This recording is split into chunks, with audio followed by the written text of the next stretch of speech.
Next ಪ್ರಧಾನಮಂತ್ರಿ ಜೀವನ್ ಜ್ಯೋತಿ ಬಿಮಾ ಯೋಜನಾ ಅಂತಿದೆ. ಇದು ವರ್ಷಕ್ಕೆ 436. ಡೆತ್ ಆದರೆ ಸಾಕು, ಎನಿ ಕಾಸ್, ನಾರ್ಮಲ್ ಡೆತ್ ಆಗ್ಬೋದು, ರಾತ್ರಿ ಮಲಗಿರೋರು ಬೆಳಗ್ಗೆ ನಾರ್ಮಲ್ ಡೆತ್ ಆಗ್ಬೋದು, ಆಕ್ಸಿಡೆಂಟ್ ಡೆತ್ ಆಗ್ಬೋದು, ಇಂತಹ ಎಲ್ಲ ಅಪಘಾತಗಳಿಗೂ ಸಹಿತ ಇದರಲ್ಲೂ 2 ಲಕ್ಷ ರೂಪಾಯಿ ಸಿಗುತ್ತೆ. ಇದು ಸ್ವಲ್ಪ ಪ್ರೀಮಿಯಂ ಜಾಸ್ತಿ, ಯಾಕೆ ಅಂದರೆ ನಾರ್ಮಲ್ ಡೆತ್ಗೂ ಕೊಡ್ತೀವಿ, ಅದಕ್ಕೋಸ್ಕರ 436 ರೂಪಾಯಿ. ವರ್ಷಕ್ಕೆ ಒಬ್ಬ ವ್ಯಕ್ತಿ 456, 4, 5, 6 ಚೆನ್ನಾಗಿ ಜ್ಞಾಪಕ ಇಟ್ಕೋಬೇಕು ಅಂತ ರಿಸರ್ವ್ ಬ್ಯಾಂಕ್ ಕೊಟ್ಟಿದೆ.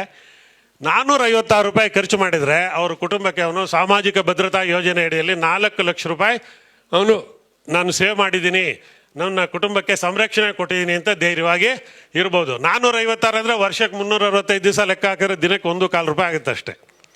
ಅವ್ರ ಕುಟುಂಬದಲ್ಲಿ ಯಾರಾದರೂ 4 ಜನ ಇದ್ದರೆ ಕೇವಲ 5 ರೂಪಾಯಿ ಕಟ್ಟೋದ್ರಿಂದ 4 ಜನಕ್ಕೂ ಇನ್ಶೂರೆನ್ಸ್ ಕವರ್ ಆಗುತ್ತೆ. ಬಹುಶಃ ಮೊನ್ನೆ ನೋಡಿರ್ಬೋದು ನೀವು, ಪಾಂಡುಪುರದ ಹತ್ರ ಕಾರು ಬಿದ್ದೋಗಿ ನಾಲೆ ಒಳಗೆ 5 ಜನ ಸ್ಪಾಟಲ್ಲೇ ಔಟ್ ಆದರು. ಅವ್ರ ಹತ್ರ ಈ ಥರ ಸ್ಕೀಮಲ್ಲಿ ಮಾಡ್ಕೊಂಡಿದ್ರು, ಒಬ್ಬೊಬ್ಬ 4 ಜನ ಆದರೂ 20 ಲಕ್ಷ ಸಿಗ್ತಿತ್ತು. 20 ರೂಪಾಯಿದೊಂದು ಇದೊಂದು ತೊಗೊಂಡಿದ್ದಿದ್ರೆ 4 ಲಕ್ಷ ರೂಪಾಯಿ ಒಬ್ಬರಿಗೆ ಅಂದರೆ 5 ಜನಕ್ಕೆ 20 ಲಕ್ಷ ರೂಪಾಯಿ ಸಿಗ್ತಿತ್ತು. ಯಾವ ಬ್ಯಾಂಕ್ ಆದರೂ ಸರಿ, ಸರ್ಕಾರಿ ಬ್ಯಾಂಕ್ ಆಗ್ಬೋದು, ಪ್ರೈವೇಟ್ ಬ್ಯಾಂಕ್ ಆಗ್ಬೋದು, ಪೋಸ್ಟ್ ಆಫೀಸ್ ಆಗ್ಬೋದು, ಕೇವಲ ನಿಮ್ಮ ಬ್ಯಾಂಕ್ ಪಾಸ್ಬುಕ್ ಯಾವ ಬ್ಯಾಂಕಲ್ಲಿದ್ದರೂ ಸರಿ, ಸಾಮಾನ್ಯ ಯಾರೂ ನೆಗ್ಲೆಕ್ಟ್ ಮಾಡೋದಿಲ್ಲ. ನೀವು ಹೋದರೆ ಸಾಕು, ಖಂಡಿತ ಮಾಡಿಕೊಡ್ತಾರೆ. ಅಪ್ಲಿಕೇಶನ್ ಸಹಿತ ಸಿಗುತ್ತೆ.